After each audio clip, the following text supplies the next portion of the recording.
Assalamualaikum warahmatullahi wabarakatuh. Halo teman-teman semua. Perkenalkan, nama saya Malofa Kurnia Hendu. Saya Fatou Faiza Azhara. Kami dari kelas 10 MIPA 1 SMA Negeri 1 Jepara. Di sini kami akan menjelaskan tentang kata ganti atau pronomina. Simak sampai akhir ya teman-teman. Kata ganti merupakan jenis kata yang dapat menggantikan posisi subjek maupun objek dalam suatu kalimat. Ciri-ciri dari kata ganti antara lain, yang pertama, umumnya menggantikan posisi subjek maupun objek dalam suatu kalimat. Yang kedua, posisinya dapat berubah-ubah. Yang ketiga, acuannya dapat berubah-ubah menyesuaikan konteks kalimatnya. Dan yang terakhir, umumnya menyesuaikan pembicara dan siapa yang dibicarakan.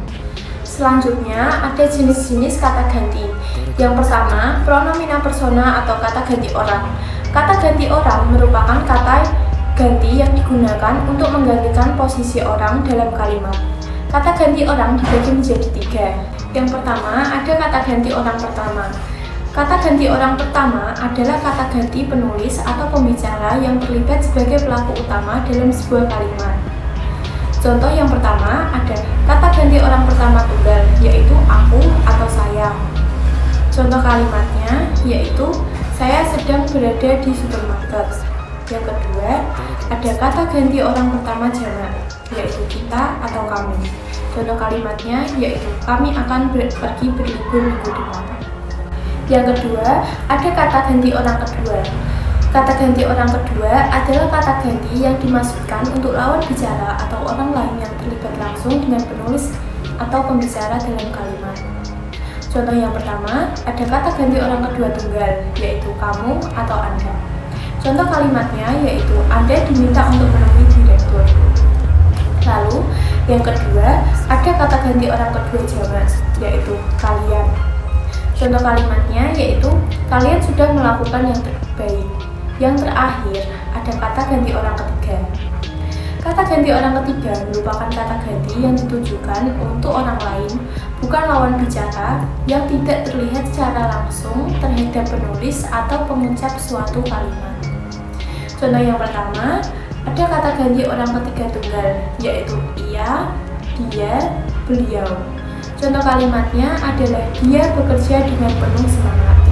Yang kedua, ada kata ganti orang ketiga jamak, yaitu mereka.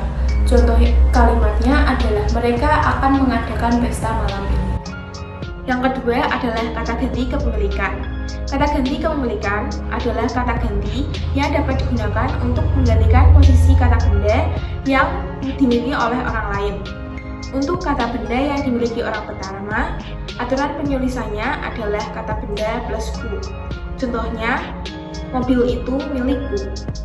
Untuk kata benda yang dimiliki orang kedua, aturan penulisannya adalah kata benda plus mu. Contohnya, kotak warna merah itu hadiahmu. Untuk kata benda yang dimiliki orang ketiga, aturan penulisannya kata benda plusnya. Contohnya, aku akan menghadiri undangannya. Kata ganti yang ketiga ada kata ganti penunjuk. Kata ganti penunjuk merupakan kata ganti yang dipergunakan untuk menggantikan posisi kata benda yang ditunjuk dalam kalimat. Kata ganti penunjuk digunakan untuk menunjukkan sesuatu, baik benda maupun tempat tertentu. Kata ganti penunjuk ini dibagi menjadi tiga. Yang pertama ada kata ganti penunjuk umum. Contohnya yaitu ini atau itu. Contoh kalimatnya adalah ini hadiah untukmu. Yang kedua, ada kata ganti penunjuk tempat. Contohnya yaitu di sini atau ke sini. Contoh kalimatnya adalah kita harus segera pergi ke sana. Yang terakhir, ada kata ganti penunjuk hal. Contohnya yaitu begini atau begitu. Contoh kalimatnya adalah jika hanya begini, lebih baik aku tidak perlu datang. Yang terakhir ada kata ganti penanya. Kata ganti penanya adalah kata ganti yang digunakan untuk menanyakan sesuatu, baik orang, benda, waktu, tempat, maupun suasana. Contoh kata ganti penanya adalah apa, siapa, bagaimana, di mana, berapa, kapan, dan juga mengapa. Contoh kalimat yang menggunakan kata ganti penanya adalah siapa yang telah mengambil minumanku? Sekian penjelasan dari kami. Semoga ilmunya bermanfaat bagi kalian semua. Terima kasih. Wassalamualaikum warahmatullahi wabarakatuh. Bye-bye.